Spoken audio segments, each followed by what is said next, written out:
Kodėl jūs čia? Šiandieną. Šioje konferencijoje. Aš nežinojau, ko jūs paklausit, bet aš mintyse pagalvojau, ką aš norėčiau pasakyti ir tas klausimas buvo pirmasis, kodėl aš čia, ar ne?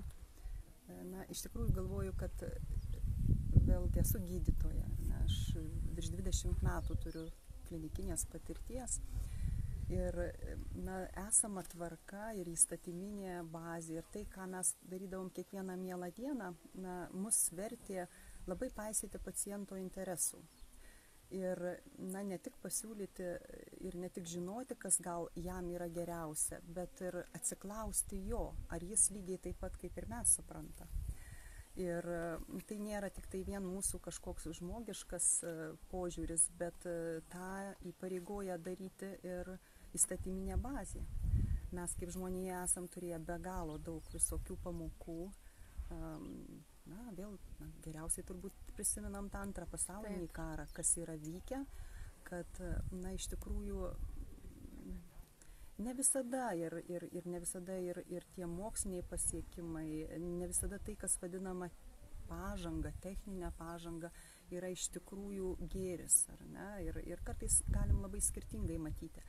Ir todėl ta teisė žmogui pačiam nuspręsti, kas jam yra geriausia. Nu, jinai yra mano akyse, jinai yra nekvestionuojama.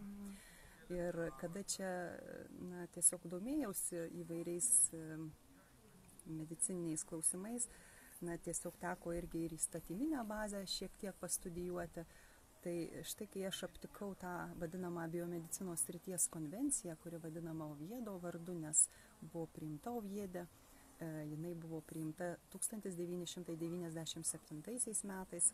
Ten preambulėje cituojama aiškiai, kodėl jinai buvo reikalinga. Ir ten buvo cituojama, kad štai na, vykstant tokiai labai sparčiai technologiniai pažangai visose srityse, tiek technikos, tiek na, įvairioj, matom, kas darosi biologijos srityje.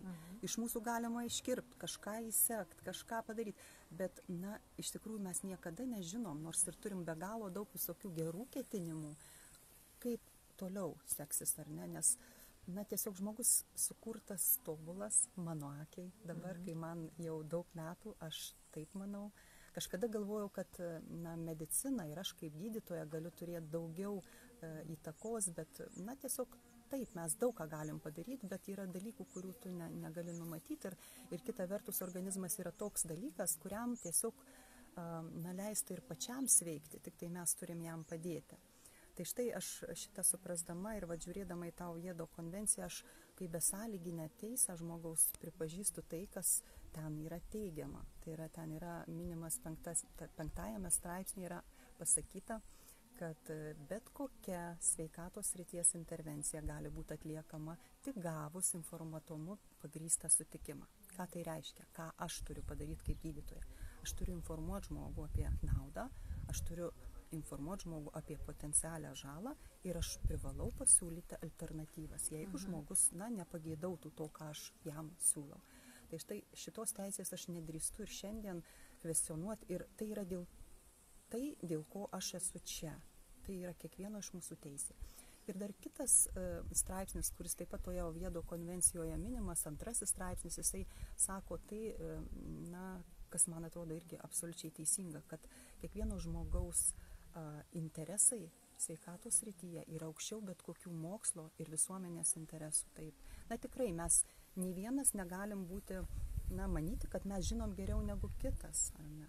Kad mes nepragyvenom jo gyvenimo, mes neturim jo patirčių ir todėl turim, na, būti protingi, turim būti išmintingi, o išmintis tai yra mylintis protas, taip. Ir taip elgtis vieni su kitais ir su savo visuomenė ir juo labiau dabartinėje situacijoje, kuomet mes suvokiam priemonės, tie patys skiepai, tai yra profilaktinė priemonė. Mes net ne su ligoniu dirbam, taip kaip aš, onkologas, ar neskiriu jau vėžių sergančiam, taip grubę ligą turim, kartais renkamės grubės priemonės ir operacija, ir chemoterapija. Nu, iš tikrųjų, tai nėra tokie nekalti metodai, visi turintys savasias pasekmes. Bet čia mes dirbam su žmonėm, kurie yra sveiki. Tai mes turim būti labai tikri tuo, ką darom.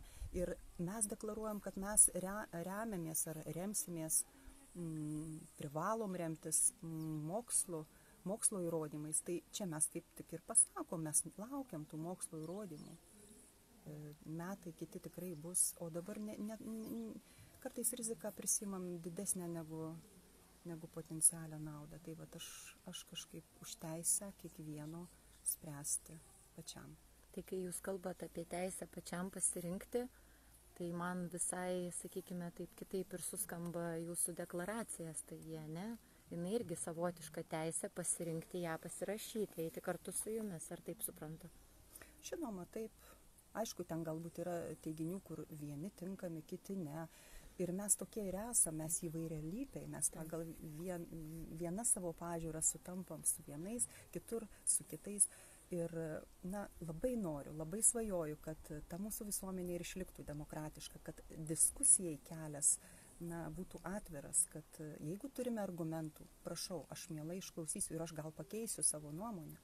Bet prašau išklausyti ir mano argumentų, kodėl aš renkuosi tokį sprendimą, kodėl aš gal kažkam irgi galiu ir patarti pagal savo matymą, pagal savo žinojimą. Visgi šiandieną kelių valandų konferencijos pranešimai, informacija, sakykime, mane sukrečia mamos pasakojimas apie be mamos leidimo paskiepytus jos vaikus. Ir mamos rodomi kraujo tyrimą jums kaip onkologijai, kur jūs matote kraujo pakitimus. Žinot, pasekmes ir priežastingumą reiškia, kas yra po to ar dėl to, čia kiekvienu atveju labai reikia atsargiai vertinti. Taip, analizuoti. Aš daugiau ne tai, dėl ko mama galbūt susijaudinusi dėl sveikatos kažkokių pokyčių, aš daugiau dėl pačios tėvelių teisės žinoti, kas vyksta su jų vaikais. Ar ne? Tai man šitas irgi atrodo absoliučiai esminė tėvo ir mamos teisė žinoti, kas su jų vaiku vyksta, nes niekam kitam gamtoje, visuomenėje nerūpi tavo vaikas labiau negu tau. Aš remiuosi tokiu požiūriu ir aš manau, kad tik tėvai, remdamiesi žiniomis, žinodami tą vaiko istoriją, jo gimimo, jo augimo, jo istoriją, jo ligas, gali priimti tą teisingiausią sprendimą. Tai aš šitą prasme mamai, aš lygiai taip pat kaip mama galvočiau, kad vis tik mes esam tie, kurie privalom už savo vaikus atsakyti ir priimti sprendimus, tą garantuoja ir įstatymai. Taip, ačiū, Rasa.